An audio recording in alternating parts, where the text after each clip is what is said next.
Alright guys, this is jerninghgam here. Many pubs need to close again.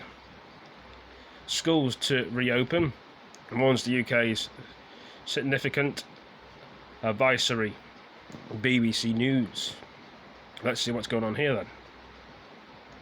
And other leisure facilities may have to.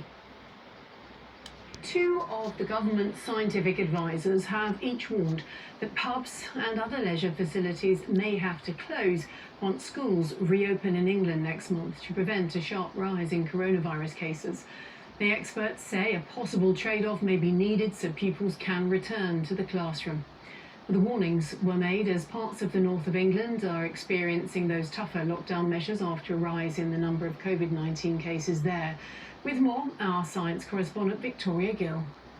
A family celebration, tinged with the impacts of the pandemic. While a downsized wedding went ahead in Bradford, new restrictions here and across a swathe of northern England mean that friends and families in different households are once again being told to keep apart. It's a weekend of mixed messages. Planned relaxation of lockdown restrictions in England has been put on pause. But outside of areas where restrictions have been tightened, people who've been shielding since March have been advised that it's finally safe to go out. For Michelle in Leicester, who's been treated for breast cancer, this meant an emotional reunion with her mum. The flowers are in the back of the car, you can just about see them. I'm only coming for the day, I'm not staying overnight, so I'm taking no extra risks. I'm just coming to see my mum. Now then, Pixie. Yeah, look at that. Woo! Here we go, Nick. We made it. Got a present for you. Oh. But it's a nervous time for both of them. Beautiful. I'm not right sure when the shielding is over, because in a holiday town like we are, we get too many visitors to feel safe. The recent rise in infection rates, linked to people in different households socialising together, showed how close some communities are to a surge in coronavirus cases.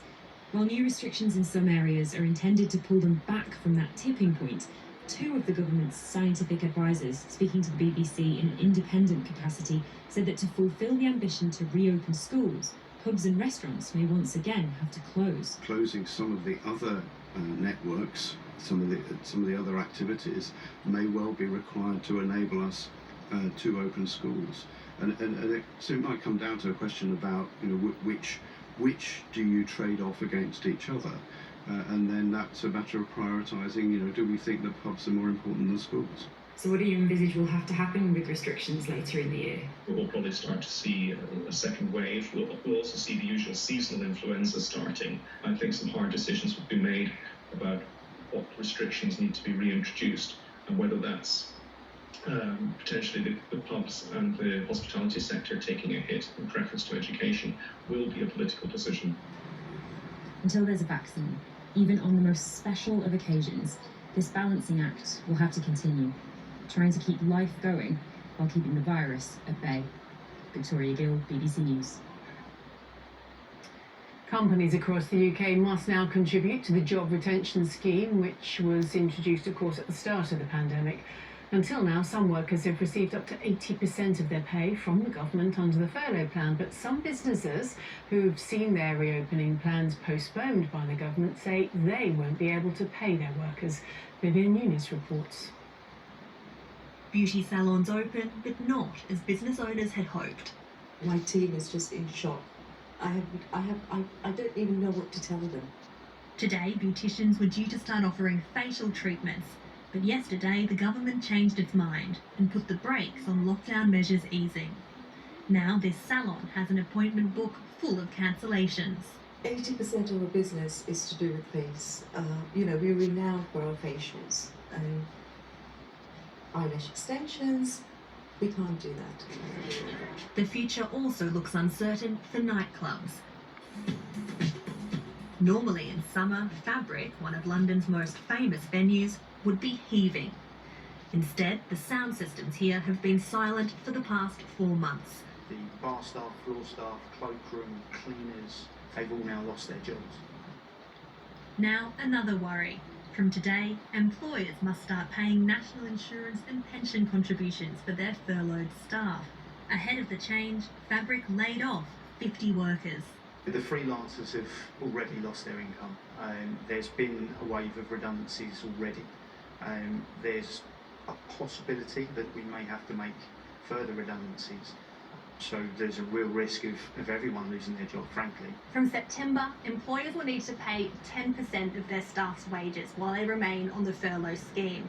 In October, that increases to 20% before cutting off completely at the end of that month. The fear is, with so many businesses still struggling, that will trigger a wave of redundancies. This crisis has so far delivered one of the biggest living standard shocks in modern British economic history to families up and down the country. It's as bad as the oil crisis so far in the 1970s. And that's why the government should think really carefully in the months ahead about whether or not it wants to wind down the job retention scheme in the same way across the whole economy. Arts workers protesting against job cuts are also calling for more help. We are all in this together, and we are going to have to save theatre and save the arts and save the jobs. Socially distanced indoor performances were set to start today. Casinos and bowling alleys were also due to open. All has been postponed. The government says it's supporting closed parts of the economy with business rates relief, tax deferrals, grants and loans. For some businesses, that may not be enough to keep the lights on. Vivienne Nunes, BBC News. Well, our nightly update on coronavirus data here in the UK then. 771 new confirmed cases of COVID-19 in the latest 24-hour period, bringing the 7-day rolling average to 753 daily cases. That's up almost a quarter in the past 2 weeks. 74 deaths were also recorded in that same 24-hour period, taking the total number of people who've died in the UK to 46,193. On average, in the past week, 65 deaths from coronavirus have been reported every day. So parts of Europe are also battling to contain a rise in the number of coronavirus cases, some social unrest too from groups resisting continued lockdown measures. Now correspondent Gavin Lee is in Mallorca for us with more. Gavin. Well, across Spain, the authorities are worried about the speed of the spread of the pathogen. There's been an average of 1,000 cases here this week. That's 10 times more than this time a month ago. And across Europe too. Well, if you look at France, for example, double the number of cases compared to this time last month. Germany too.